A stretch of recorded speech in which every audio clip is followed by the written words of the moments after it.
Okay, day 3, we are heading up to Cardungla and then on to Nubra. 7:30 a.m, good start. Better weather than yesterday, which is good. Should be going up to about 5,500 meters today, so should be fun.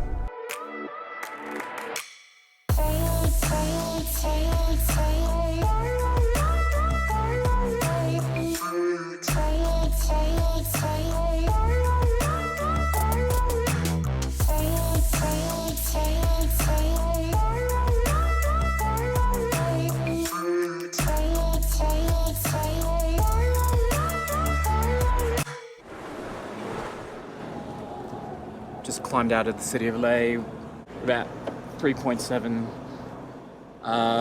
and the pass is around 5.5, so long way to go.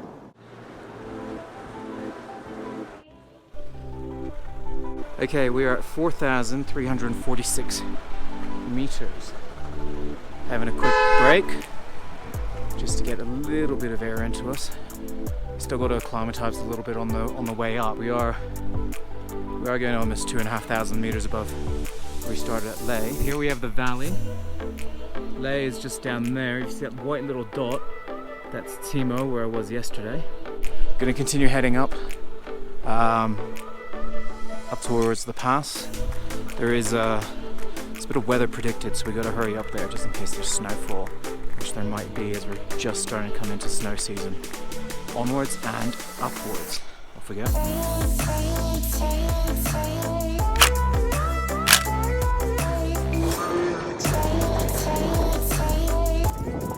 Off the paved stuff onto the dirt.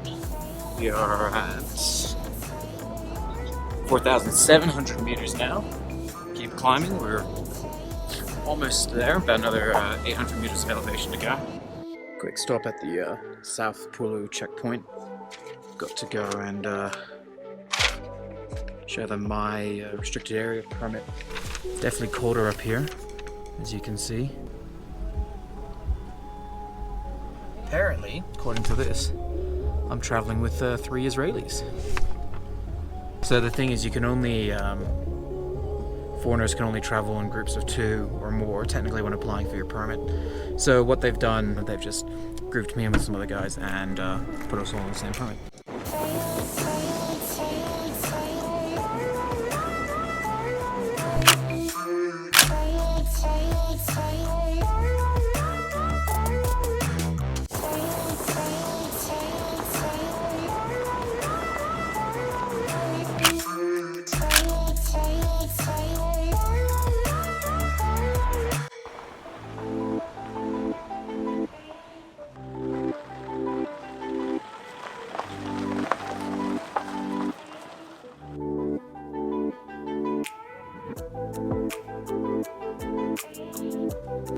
And this is the Cardungla Pass, which they claim at 17,982 feet is the highest motorable pass in the world. I don't know about that. Altimeter says we're at 5,238, but I'll give them one thing, it's absolutely stunning here. It's cold though. It's really cold up here, and to add to that, the air is a lot thinner. You can definitely feel it's harder to breathe. Not quite feeling lightheaded. Gonna explore around for about 4 or 5 minutes and then be on our way again. We made good time, but we still got a long way to go today.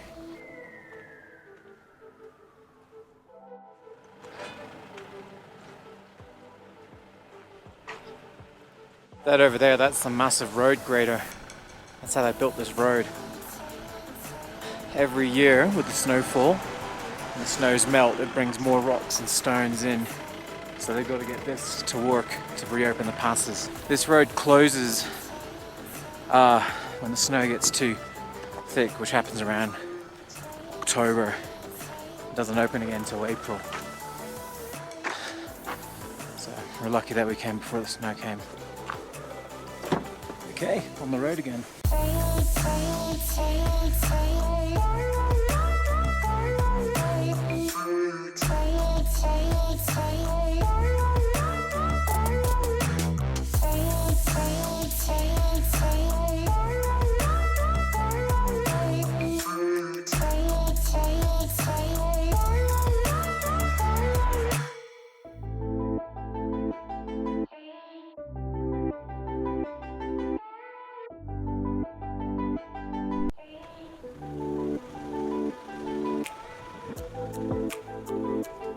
Even in the mountains, traffic jams. Something to do with the road works ahead. Not gonna lie, it's not a bad place to be stuck.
We've made it to Nubra Valley in the town of Diskit, and first stop is have a look at the Diskit Gompa, a monastery.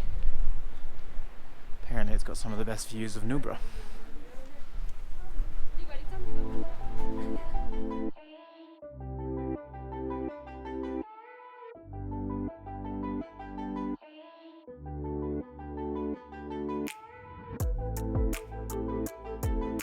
The fascinating thing about this monastery is that it's all built with wood and stones. No brick, no concrete, just wood and stones. They use a bit of a sort of a clay to bind it all together and throw a white paint over it. And your floors, just wood. And it's still here.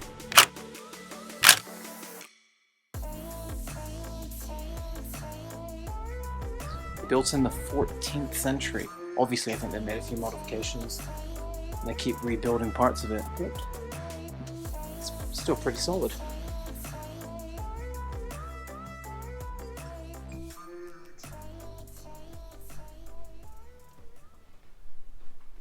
They weren't lying.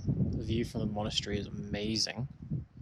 Over there, just behind that hill, you've got the Nubra River through that valley over there. And it meets the Shiok River right about there. And that Shiok River continues down the Nubra Valley, down all the way that way, where eventually it meets the Indus River.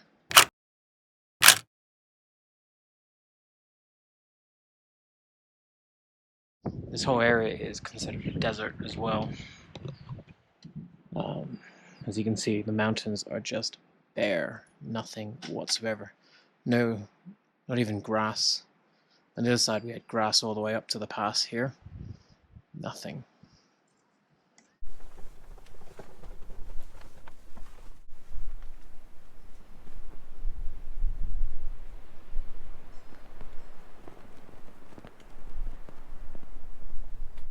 Heading back down from the monastery. A little bit past midday. We made really good time this morning, so I got a lot of extra time.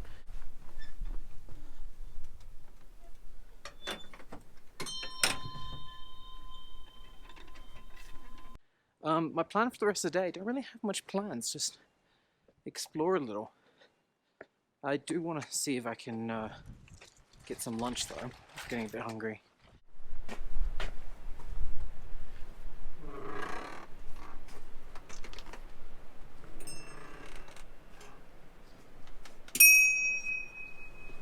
So tonight I'm going to be staying at a camp in the desert, which isn't going to be easy to get to.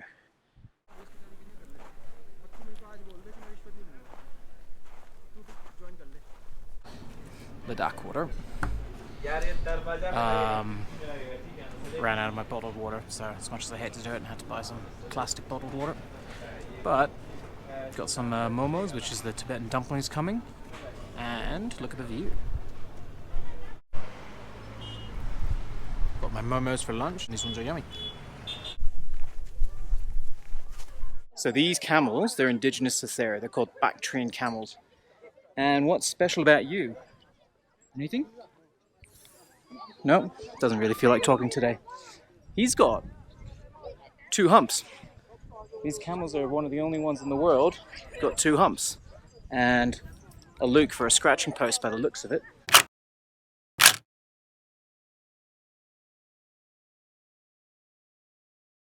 Hey. Here's hump number 1. Hump number 2. So tonight, I'm camping out in this little farmstead on the other side of the Nubra Valley. So what the farmers do here in tourist season is they set up a few tents and you can stay in them overnight. So it's literally in their fields. There is supposedly a road in and out, but thought I'd go the proper way. And we're off into the desert. Once you get out of town and into the dunes, it's just quiet all around. You can really feel how dry the air is as well.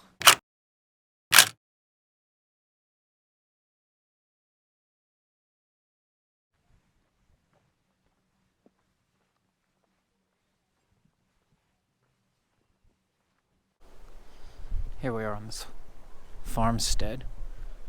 See, they're actually growing crops. Even though it's a desert, they can still irrigate it from the river. But more impressive, the tents that I'm staying in.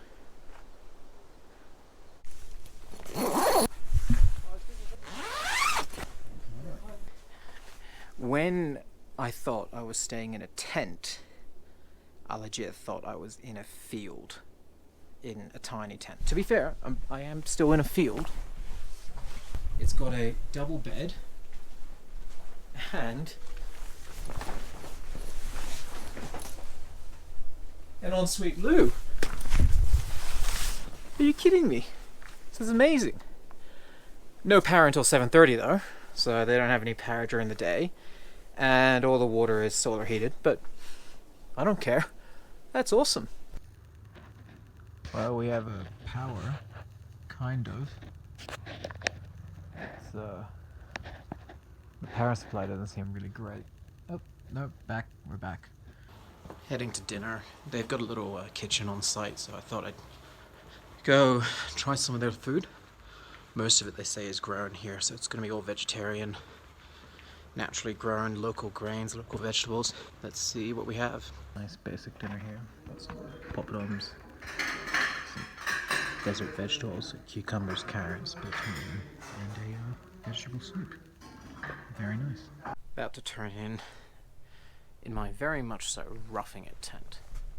Good day, long day though. Got a bit of a headache. I think the altitude and the amount of activity hasn't helped. The people here are amazing. The people here are so kind, polite, willing to help you out. I was meant to give Thea a call before leaving this morning, but we were in such a rush because we heard that there might be snow in the pass that I didn't manage to even send her a text before we had to go. And so we stopped off at this restaurant along the way that said they had Wi-Fi, and I went and was like, okay, if I buy a cup of tea, can I use your Wi-Fi? And the guy goes, yeah, we don't really have any tea. What do you have? And he goes, we don't have anything. We're kind of out of stuff. So I was like, oh, okay, that's too bad. And he goes, but look. Let me try and give you a hotspot to my Wi-Fi, and see if it works. And I was like, oh, thanks. Look, let me pay you for that because data's got to be expensive here. And he goes, no, it's fine. Fortunately, we couldn't connect. But luckily, later on, got Wi-Fi at a police check post of all places. So I managed to get hold of her and let her know I was alive.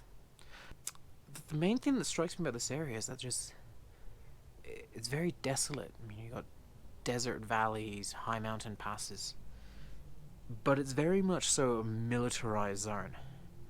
And that makes sense considering that about 30 kilometers that way is the Pakistani border with India, which is definitely an active military border. And not only that, about 40 kilometers that way is the Siachen Glacier, which is still one of the highest active battlegrounds in the world. So lots of troops here. And you wonder, why does it matter where the border is? It's all mountain, it's the same on both sides. It's not like there's any resources here to mine, to exploit. It's not really agricultural land.